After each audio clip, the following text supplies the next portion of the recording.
Hey Outliers, we're back with Lopa Mersch of Rasa for a quick bonus interview. In this short episode, Lopa shares some of the habits, figures, books, and life lessons that have shaped and propelled her to the top of her craft. Let's dive back in with Lopa. We are back with Lopa from Rasa, and I'm super excited to get into this second portion of the interview with you. The first question I wanted to ask, which kind of ties, is, we talked a lot in the last interview about being aware of your energy and really recognizing that as the CEO of the business, your energy is going to ripple out into everyone else that works with you, works alongside you. The question I typically ask to start is things that you do, could be daily, weekly, monthly, that help you show up as your best self every day. And you can take that any direction you want. Sure. Yeah. First and foremost, right now, I practice an ancient Indian martial art called Kalari. It looks like Kalari, but it's pronounced Kalari correctly. Super intense, and I absolutely love it. How did you find it? I've never heard of that style.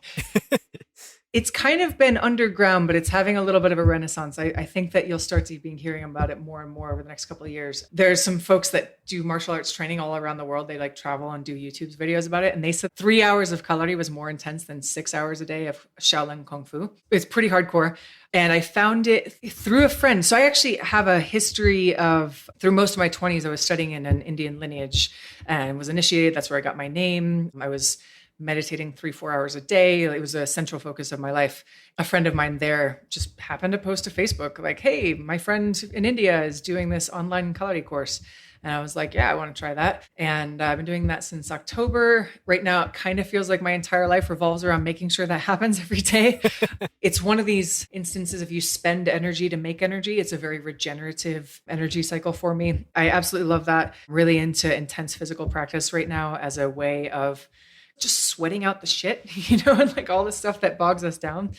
Pretty similar to yoga, which I've also practiced for about 20 years. I'll do some yoga poses kind of here and there throughout the day. I'm still trying to get into a consistent rhythm with a seated practice. Again, just because kids really make that kind of challenging. But when I can, I'll sit for an hour and a half. But that's like, I need to get up before they get up. And right now my sleep is kind of sketchy. So I'm prioritizing sleep. I'm actually going on a retreat next week, which I'm very excited about. And so getting little bits of unplugged time when I can is really important. I'm going to try and at least do like 1 day of retreat per quarter, totally offline, just, meditating as much as I can in that day. So not even an active day. Like you don't set it aside to think about stuff. It's literally a day to not think. And just disconnect. Yeah. Invariably, I will think about stuff. And I actually did a couple of days. I tried this out where I did what I now call a CEO retreat. Maybe did that like a month and a half ago. And I meditated for 4 hours a day, which was awesome and put me in this really spacious frame of mind. But then I also brought a bunch of books. And so then it was just kind of like cycling between meditation and reading and writing and, getting a lot of inspiration. So that I would also like to try and start doing, at least once or twice a year, sort of like Bill Gates does with his Think Weeks. Yeah, just having a little bit more formalized structure around that. And then, of course, drinking Rasa helps. I'm also really into tea and tea ceremony. And that ties into the meditation in a way for a bit. So like drinking tea out of a cup is great, but drinking the right kind of tea ceremonially, in my experience, it's like it puts my body in a meditative state and all I have to do is show up. And it can literally be like that wide open space of like, I've been on retreat for 4 days. And, so yeah, tea ceremony is a really great way for me to have access to more spaciousness. I would say a lot of what I'm going towards is more energy and more spaciousness. More awareness, cultivating more awareness. And then a practice that I do as much as possible throughout the day that is easy, free, and I would recommend to anyone is what's called second attention practice. And that is, right now, my primary attention is on talking to you, but you can cultivate another layer of attention kind of underneath that. Like as I'm talking about this, you could be listening to me and have your primary attention on me, but you could also be thinking about your right foot at the same time. Amazing, right? And we've all had this experience too, when we are driving somewhere and we get to our destination and we're like, wow, I don't even remember the last 10 minutes of the driving. And that's because your thoughts became your primary attention and driving became the secondary attention. And so having your primary attention on whatever it is that you're doing in your day, but having a secondary attention that connects you to presence. And that can be your breath. Breath is easy, free, and cheap. and regulates your nervous system as well. That can be an affirmation that you're working with. It can be awareness of your body. It can be awareness of your energy. It can be a mantra. It can be any number of things. Visualizing something that inspires you or is, what you're going towards. But you just kind of keep coming back to that all day long, as many times as you can throughout the day. And I'll say at my worst, I might not remember it for a week and be like, oh shit, that was Tuesday. And now it's next Tuesday. And I completely forgot about the entire time. But on a good day, I'll remember 100 times and just kind of keep coming back to it. And then that muscle gets stronger and stronger. And then you're more rooted in something that gives you that little bit of separation between you and your reactivity, and gives you a little bit more awareness so that you're, again, making better decisions and not coming from a narrow frame of mind. It's fascinating. And when you talk about something that grounds you to the present, is it touching a chair you're seated on? Like, I guess any recommendations for what that could be? Well, I mean, breath is a really great one. Definitely recommend. It could just be awareness of your breath. I happen to do a mantra that I work with, but it has to be something that kind of works for you. Bodily sensation, I think, is a really, really good one for a lot of people.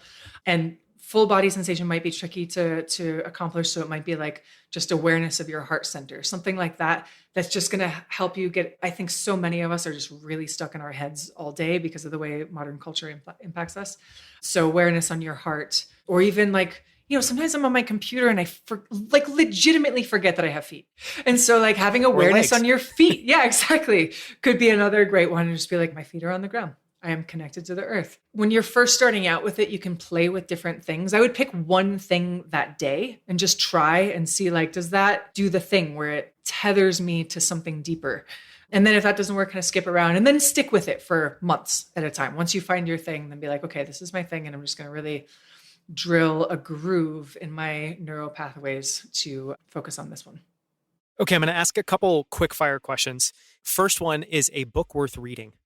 Hunt, Gather, Parent. I have no clue, but I'm fascinated by the title. Question worth asking. How am I feeling right now? Piece of advice worth passing on. Don't get caught up in what is my purpose. Just do something. A cause worth supporting. Sustainable food systems. An activity worth doing. Meditating. A word worth knowing. I'm actually going to go with something a little bit more basic. Freedom, but in the way of being really intimate with what it means for you. Last one. Quote worth remembering. How wonderful it is that no one need wait a single moment before starting to improve the world. Anne Frank. Okay, and last two closing questions we ask everyone. Do you have a favorite failure? Oh man, there's so many. What a wide, expansive potentials to draw from. Over-indexing on compostable packaging. This is a Rasa specific failure. When we started out, I was just like, compostable packaging is a thing that exists, so we're only going to ever have compostable packaging. Little did I know that would require us to change packaging 7 times and invest probably $100,000 in multiple different packaging iterations and all the rest. And actually, currently, we don't have compostable packaging because we had an emergency situation where the supplier backed out and all of that. So it was a failure in the sense that I really stuck to a value and was pretty obstinate about it. And it actually cost the business money and expansion. And it just wasn't actually the best approach, where we should have parallel pathed. Here's a recyclable packaging, and then we're going to work on our final result, compostable packaging, which we will now be launching, I believe, at the end of this year, if the supplier can get their shit together. I love that answer, that it's compostable packaging. The closing question we ask everyone, your definition of success. Living what you are uniquely here to do in integrity with that. Because if you're doing that, you're not going to burn yourself out. If you're doing that, you're going to have the impact that you're meant to give in this world. If you're doing that, you're taking care of yourself, etc. These were amazing answers. So thank you so much, Lopa. This has been an incredible interview. It's been awesome to sit with you and chat with you this whole time. So thank you. It's been a pleasure. Thank you so much for having me, Daniel. If you haven't already, listen to episode 39 to hear more from Lopa Mersch of Rasa. For links to everything we discussed, as well as our notes and takeaways from the episode, visit outlieracademy.com/39. At outlieracademy.com, you can also find more conversations with incredible guests like Scott Belsky, Kevin Kelly, and Erlang Kage, as well as the founders of Big Ass Fans, Primal Kitchen, Rally, Titan, and many other incredible companies. You can also sign up for our free weekly newsletter Outlier Debrief, where every week on Friday we share a few highlights from the latest episode with a few of our favorite books, articles, headlines, and moments from that week. Thank you so much for listening. I'll see you right here next week on Outlier Academy.